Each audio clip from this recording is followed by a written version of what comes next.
जय हिंद। आगे अब वीडियो कंटिन्यू करते हैं। अभी ये लॉकडाउन बढ़ता ही जा रहा है। अभी आज का तारीख क्या है? ये लॉकडाउन में तो जो है डेट वगैरह भी भूल गया। एक मिनट में देख लूँ ज़रा। आज का डेट, हाँ, 27 है। आज 27 डेट है। मैं यहाँ पे वीडियो आगे कंटिन्यू कर रहा हूँ। सभी लोग भगवान से प्रार्थना करें कि जल्दी से जल्दी ये बीमारी दूर हो और हम सब लोग अपने नॉर्मल रूटीन पे आए। देखो, स्टडीज़ अपनी जगह पर है और लाइफ अपनी जगह पे। At the cost of life दुनिया में कोई चीज़ नहीं रहती। मैं सभी पेरेंट्स से भी रिक्वेस्ट करना चाहता हूँ, रोज़ कम से कम 8 से 10 फ़ोन आते हैं और ये क्वेश्चन करते हैं कि क्या होगा, बैच कब से शुरू होगी। अब मैं उन्हें हमेशा यही आंसर दे रहा हूँ कि मैं क्या बताऊँ बैच कब से स्टार्ट होगी, गवर्नमेंट बताएगी बैच कब से स्टार्ट होगी। मेरा आप सभी से रिक्वेस्ट है कि ऐसे क्वेश्चन ना करें। ऐसा लगता है कि मतलब क्या पूछ रहे हैं आप। ठीक है, गवर्नमेंट तो हमें बताएगी ही कि कब से जो है बैच शुरू होगा। दूसरी इम्पॉर्टेंट बात यह है कि यहाँ पे अपने लिए अपने बच्चे ज़्यादा इम्पॉर्टेंट है। देखिए, उनकी तबीयत इम्पॉर्टेंट है। तो बच्चे अगर अच्छे रहें तो आगे फ्यूचर भी अच्छा ही रहेगा। अब बच्चों को कुछ कम ज़्यादा हो गया, कोई बीमारी हो गई तो कितनी तकलीफ होगी। इसलिए डोंट बॉदर अबाउट दिस। भगवान ने चाहा तो लास्ट मोमेंट तक भी मैं हर चीज़ करवा के दूंगा। बस आप थोड़ा सा पेशेंस रखिए। अगर आप पेशेंस रखोगे तो सब ठीक होगा। चले, टॉपिक स्टार्ट करते हैं। हमारे लिए चल रहा था मेल रिप्रोडक्टिव सिस्टम। और मेल रिप्रोडक्टिव सिस्टम में दो प्रकार के reproductive organ, external genital organ और इंटरनल जेनाइटल ऑर्गन। ऐसे रिप्रोडक्टिव ऑर्गन जो शरीर के बाहर है उसे एक्सटर्नल जेनाइटल ऑर्गन, और वो रिप्रोडक्टिव ऑर्गन जो शरीर के भीतर है internal genital organ. External genital organ में स्क्रोटम और पीनीज, इंटरनल में ये बाकी सारे। कल मैंने कहा था स्क्रोटम के बारे में कि scrotum is situated in between two leg below abdomen in hanging condition.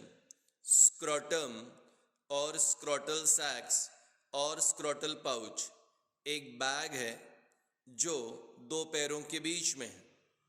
यह डॉर्टस मसल से बना है। इसका अपीयरेंस रफ और रिंकल्ड है। ये प्रोटेक्शन प्रोवाइड करता है टेस्टिस को और थर्मो रेगुलेटर का काम करेगा, यानी टेम्परेचर को रेगुलेट। शरीर का टेम्परेचर 37 है। स्क्रोटम 3 डिग्री टेम्परेचर कम करेगा और मेंटेन करेगा 34 डिग्री सेल्सियस, और इस 34 डिग्री सेल्सियस पे स्पर्म फॉर्मेशन होगा। स्क्रोटम एब्डोमेन से कनेक्टेड है by inguinal canal. Penis male copulatory organ है, वो ऑर्गन जो कॉपुलेशन में सेक्सुअल कांटेक्ट में मदद करेगा। कॉपुलेटरी ऑर्गन इरेक्टाइल ऑर्गन है। इसकी लेंथ और डायमीटर सेक्सुअल फीलिंग के कारण इंक्रीज होगा। ये इसका base root tip slightly swollen, glans penis, glans penis पे अपर्चर यूरेथ्रल ओरिफिस जो यूरिन और स्पर्म रिलीज करने के लिए मदद करेगा। पेनिस के टिप पे फोल्ड ऑफ स्किन, प्रीप्यूस। दो महत्वपूर्ण मसल्स से बनता है, कॉर्पोरा कैवर्नोसा, कॉर्पस स्पॉन्जियोसम। इन मसल्स में वैकेंट प्लेसेस होती हैं, यहाँ पे इसे ब्लड साइनसेस कहते हैं। और जब फोर्सफुली ब्लड साइनसेस में ब्लड फील होगा तब यहाँ पर पेनिस का इरेक्शन होगा। इंटरनल जेनाइटल ऑर्गन में टेस्टिस, दो टेस्टिस है, ओवल शेप है, पिंक कलर है, 3 सेंटीमीटर उसका लेंथ है। अब ये जो है टेस्टिस के बाहर 3 प्रोटेक्टिव कवरिंग है, पिछले लेक्चर में बताया, नाम आप वहां से सुन सकते हो। टेस्टिस का काम है स्पर्म तैयार करना और मेल सेक्स हार्मोन टेस्टोस्टेरॉन। अब testosterone secondary sexual character control करेगा इन मेल। आगे जो भी टेस्टिस स्पर्म तैयार करेगा उसे स्टोर करते हैं एक 20 फुट लंबे पाइप में, जिसे इपिडिडाइमिस कहते हैं। इपिडिडाइमिस एक 20 फुट लंबा पाइप है जहां पे स्पर्म को टेम्पररी स्टोर करते हैं। एपिडिडाइमिस स्पर्म को स्टोर करेगा, उसकी केयर करेगा और नरिशमेंट प्रोवाइड करेगा। एपिडिडाइमिस से ऊपर की तरफ एक पाइप निकल रहा है, वासा डिफरेंस। वासा डिफरेंस एपिडिडाइमिस से स्पर्म लेगा और 2 सेंटीमीटर वाली छोटी पाइप में डालेगा, जिसे इजाकुलेटरी डक्ट कहते हैं। कल मैंने कहा था नसबंदी, यानी प्रीवियस लेक्चर में नसबंदी जब मेल में ऑपरेशन होता है फैमिली प्लानिंग का कि फ्यूचर में बच्चे न हो, इसलिए जो ऑपरेशन होता है वो नसबंदी, वैसेक्टोमी। मैंने कहा था vasec vasa deferens, tomy to cut vasa deferens, vasectomy. तो वैसेक्टोमी एक नसबंदी ऑपरेशन है फैमिली प्लानिंग का। अब ये 2 इजैकुलेटरी डक्ट, ध्यान से सुने आज का टॉपिक, ये 2 इजैकुलेटरी डक्ट दोनों 2-2 सेंटीमीटर वाली ज्वाइन होती है और एक कॉमन पाइप तैयार करती है, and this common pipe is called as urethra. तो आप देख सकते हो पीनीस के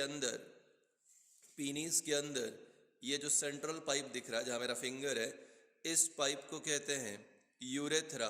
so both ejaculatory duct left और राइट दोनों इजैकुलेटरी डक्ट ज्वाइन होता है और एक कॉमन पाइप में ओपन होता है। इस कॉमन पाइप को कहते हैं यूरेथ्रा। तो urethra is a common pipe, ठीक है, which is actually traversed, word याद रखे, which is traversed within the penis. तो पीनिस के अंदर जो पाइप है वो यूरेथ्रा।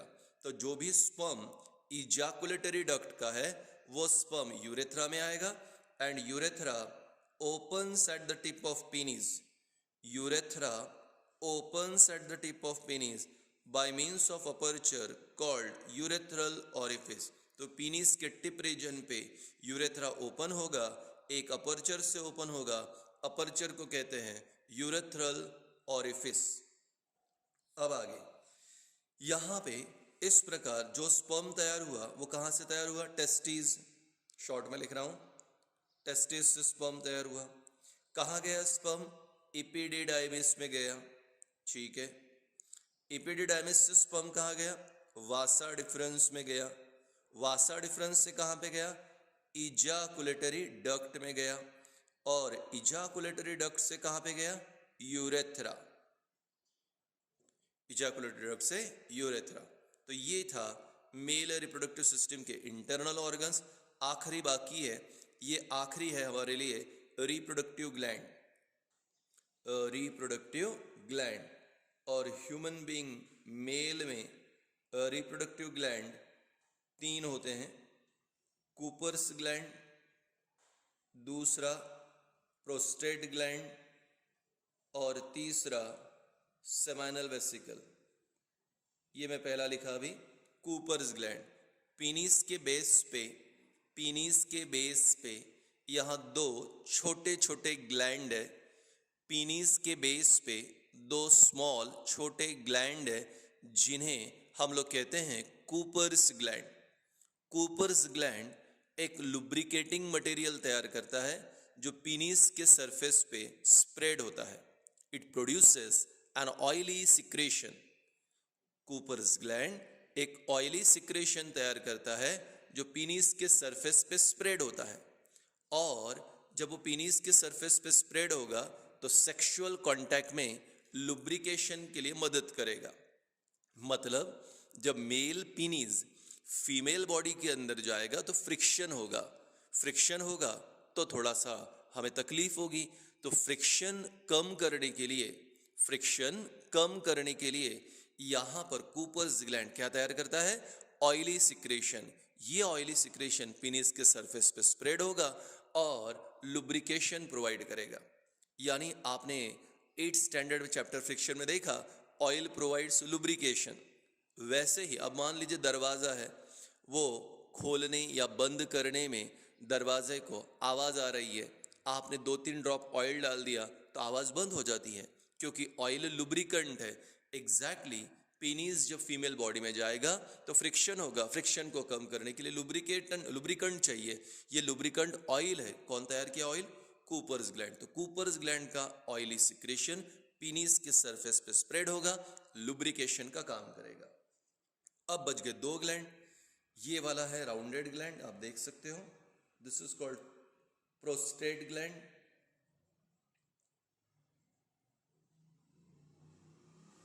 और ये है यहां पे सेमाइनल वेसिकल। तो सेमाइनल वेसिकल, प्रोस्टेट ग्लैंड, 2 बाकी है, उनको भी स्टडी करना है। चलिए देखते हैं। अब ध्यान से देखें, अब मैं लिख रहा हूं, यहां पे लिखा मैंने टेस्टिस, यहां पे लिखता हूं सेमाइनल वेसिकल, और इधर लिखा प्रोस्टेट ग्लैंड।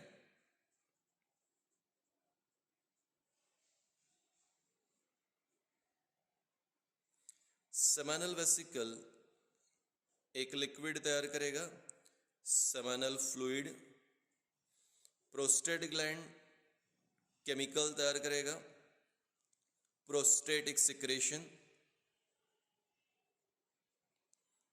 तो जब कंफर्म हो गया, प्रोस्टेट ग्लैंड का secretion, prostatic secretion, seminal gland का सिक्रेशन, सेमाइनल फ्लूइड, और टेस्टिस का सिक्रेशन यानी स्पर्म। टेस्टिस क्या तैयार कर रहा है? Sperm. Seminal vesicle, seminal fluid और प्रोस्टेट ग्लैंड, प्रोस्टेटिक सिक्रेशन, तीनों को मिला दो एक साथ। Sperm plus seminal fluid plus prostatic secretion, sperm plus seminal fluid plus prostatic secretion, एक साथ बन गया सीमेन। क्या बोला इसे? सीमेन। तो याद रखे, हम बहुत ही कैजुअली कहते हैं कि मेल यूरेथ्रल ऑरिफिस से स्पर्म रिलीज करता है। मेल कभी स्पर्म रिलीज नहीं करेगा, वो एक लिक्विड रिलीज करेगा जिस लिक्विड को सीमेन कहते हैं, और सीमेन में स्पर्म होता है। मेल एक लिक्विड रिलीज करेगा, उस लिक्विड को सीमेन कहते हैं, और सीमेन में स्पर्म रहता है। तो sperm plus seminal fluid plus prostatic secretion. अब बारी आती है सेमाइनल फ्लूइड। तो सेमाइनल वेसिकल ने सेमाइनल फ्लूइड तैयार किया, इसमें ग्लूकोज, फ्रुक्टोज और फाइब्रिनोजन नाम के केमिकल है।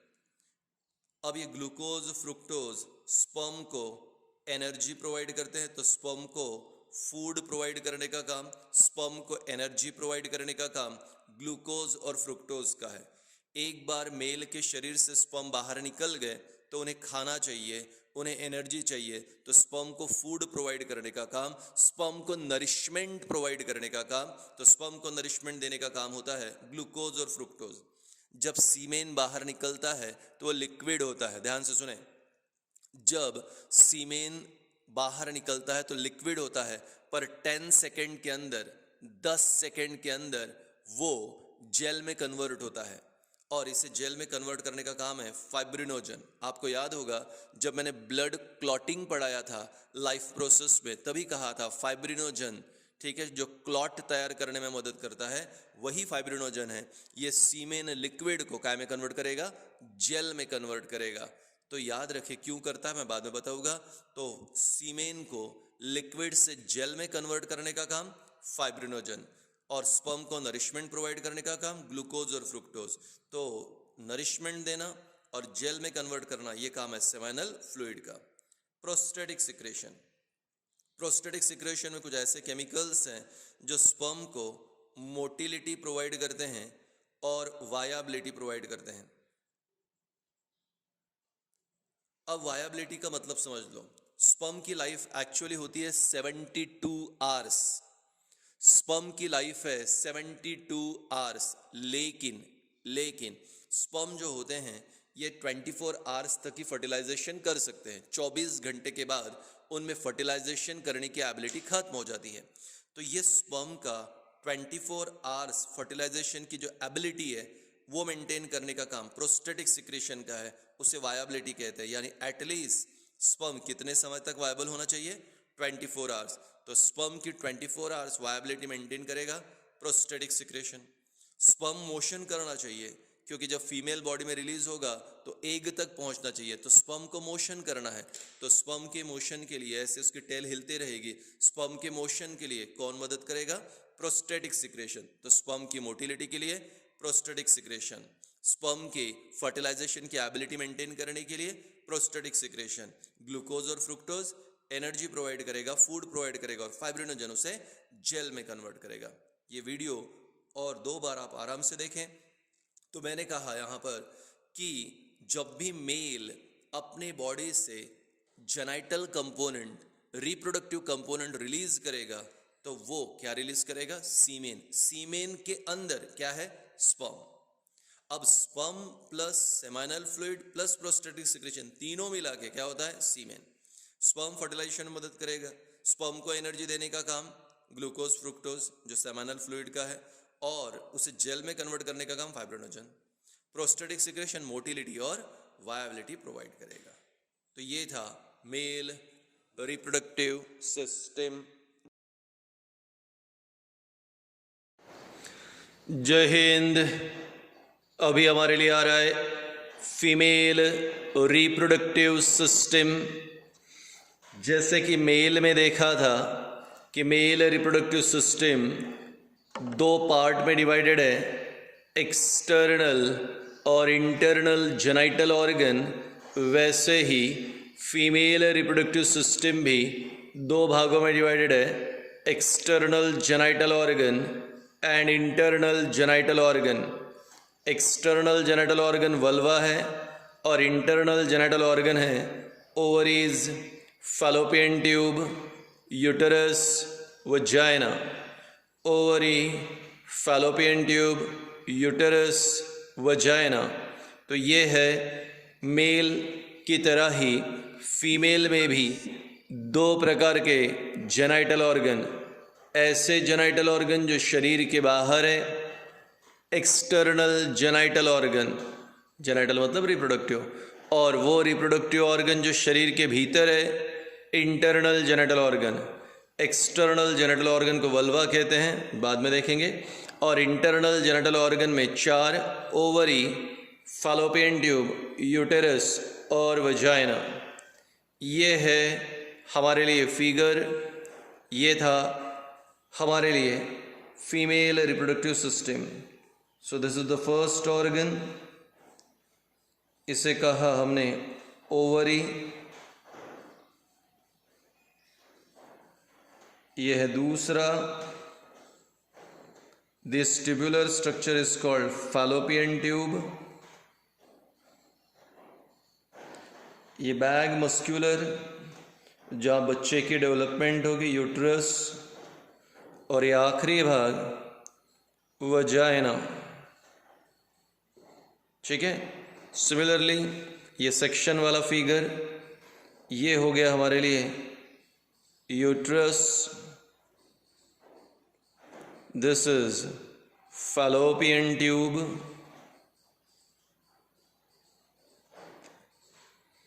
ओवरी, और यहाँ पर दिस इज वजाइना। चारों भी इंटरनल ऑर्गन्स हैं, इसलिए आज हम लोग पहले इंटरनल जेनाइटल ऑर्गन देखेंगे। फिगर आपके सामने बहुत ही क्लियरली दिख रही है। पहले नंबर पे आ रहे हैं ओवरी। ह्यूमन बीइंग फीमेल में 2 ओवरीज हैं। सो अब कैसे बोलेंगे? There are 2 ovaries situated in abdominal region. There are 2 ovaries situated in abdominal region, one on either side of uterus. Uterus के 2 साइड में 2 यहाँ पे ओवरी प्रेजेंट है। और आप तो जानते ही हो यूटेरस खुद एब्डोमेन में प्रेजेंट है। So there are 2 ovaries. कहाँ पे है? Situated in abdominal region, one on either side of uterus. ठीक। ओवरीज को पोजीशन में रखने का काम इन लिगामेंट्स का। आप देख सकते हो ये लिगामेंट्स हैं जो ओवरी को एक फिक्स पोजीशन में रखते हैं। इन लिगामेंट्स को कहते हैं मीजोवेरियम। आई होप थोड़ा याद आया होगा। मेल के अंदर टेस्टिस को पोजीशन में रखने के लिए हमारे पास था गबर्नैकुलम, तो ये जो लिगामेंट्स है ये दो, ये है mesovarium. So there are 2 ovaries situated in abdominal region, one on either side of uterus. Ovary यहाँ पे आलमंड शेप है, बड़े से बादाम की तरह होती है आलमंड शेप। ओवरी का length 2.5 centimetre. Ovary pink colour. They are held in position by these ligament called mesovarium. तो ovary shape almond, colour pink, length 2.5 centimetre, held in position by ligament मीजोवेरियम।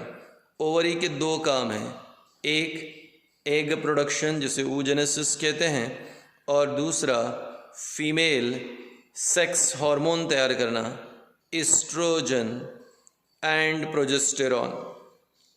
Oestrogen and progesterone, तो estrogen progesterone ये 2 sex hormone तैयार करना और egg तैयार करना, ये काम होता है हमारे लिए ओवरी का। So there are 2 ovaries situated in abdominal region, one on either side of uterus. Uterus के 2 साइड में 2 abdominal region में ओवरी है। Shape almond, colour pink, length 2.5 centimetre, position में रखा गया फिक्स मीजोवेरियम से। फंक्शन एग तैयार करना और 2 hormone estrogen and progesterone. Estrogen progesterone female sex hormone है, फीमेल में सेकेंडरी सेक्सुअल कैरेक्टर को कंट्रोल करेगा। फीमेल में ब्रेस्ट डेवलपमेंट, पीरियड्स और वॉइस, ये सारे कैरेक्टर लाने का काम है एस्ट्रोजन और प्रोजेस्टेरॉन का। अब दूसरे नंबर पे ये ट्यूब आती है बेटा। इस ट्यूब को कहते हैं फैलोपियन ट्यूब। अब ये फैलोपियन ट्यूब कहाँ है, चलिए वो भी देख लेते हैं।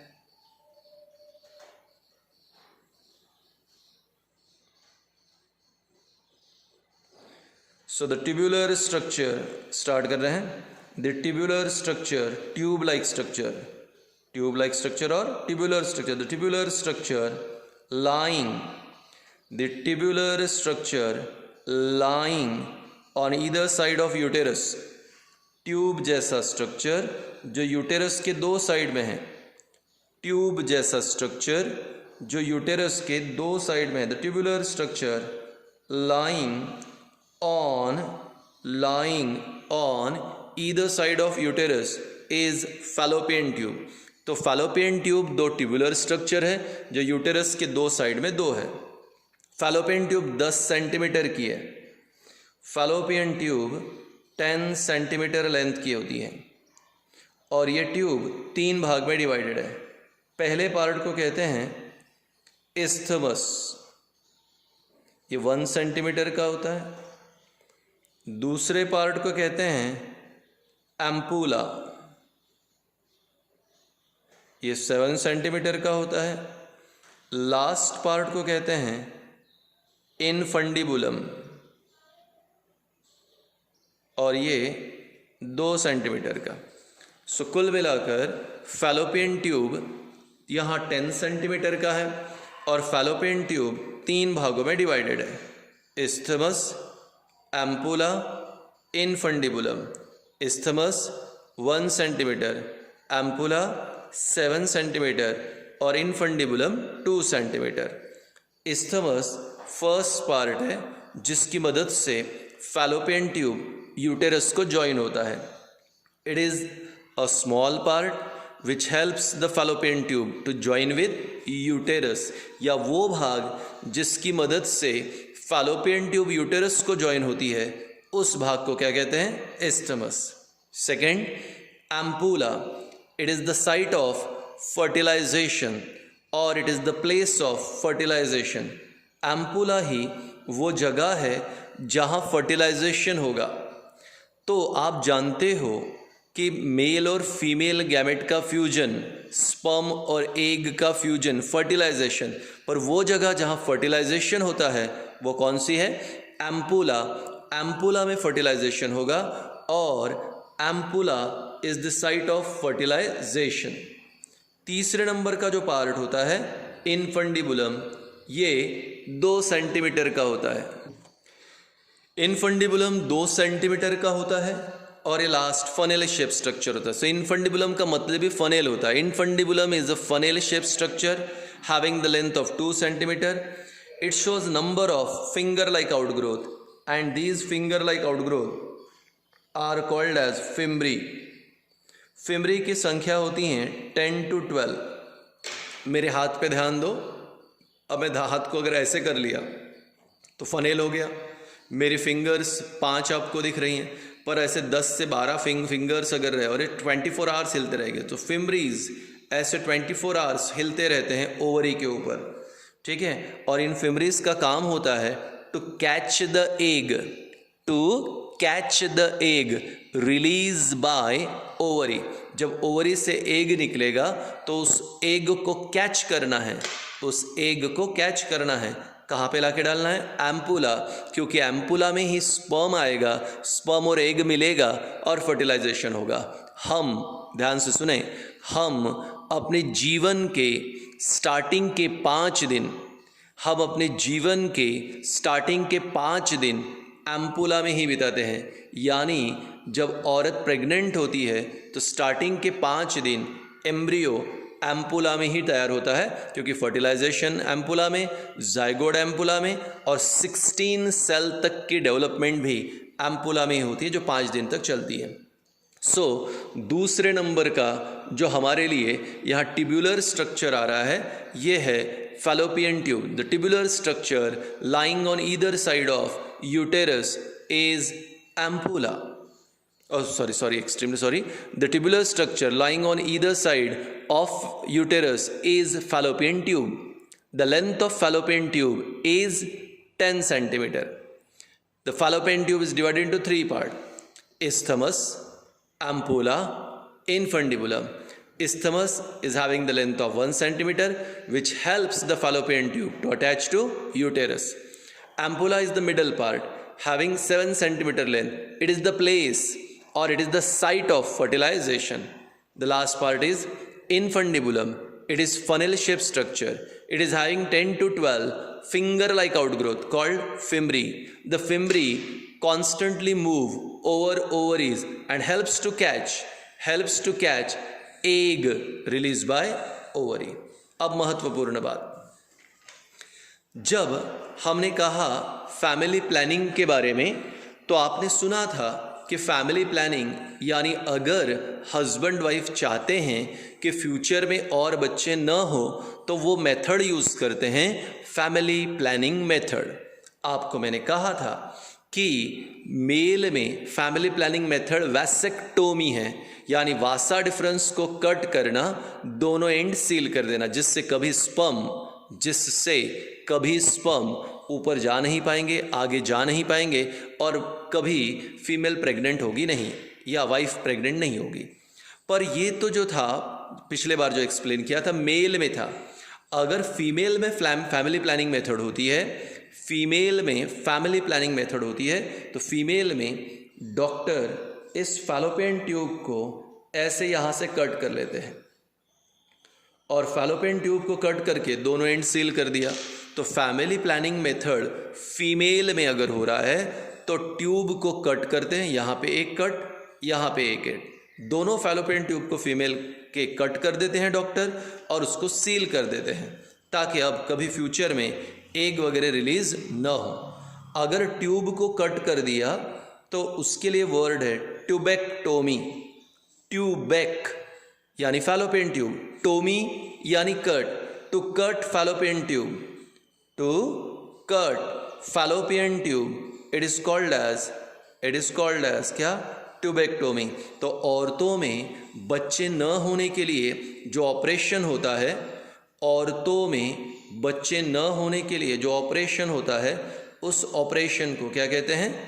ट्यूबेक्टोमी। सो ट्यूबेक्टोमी एक सर्जिकल मेथड है, एक सर्जरी है, जहां डॉक्टर फैलोपियन ट्यूब को कट करते हैं, दोनों एंड सील। अब कोई एग नहीं आएगा और फर्टिलाइजेशन होगा नहीं। तो बच्चे पैदा होने से रोकने के लिए मेल में family planning method vasectomy, female में फैमिली प्लानिंग मेथड ट्यूबेक्टोमी। बेटा इसे परमानेंट मेथड कहते हैं। परमानेंट क्योंकि एक बार ऑपरेशन हो गया तो दोबारा अगर आपने सोचा कि मुझे वापस ट्यूब जोड़नी है तो वापस जुड़ती नहीं। तो ये था यहाँ पे दूसरा पॉइंट, फैलोपियन ट्यूब।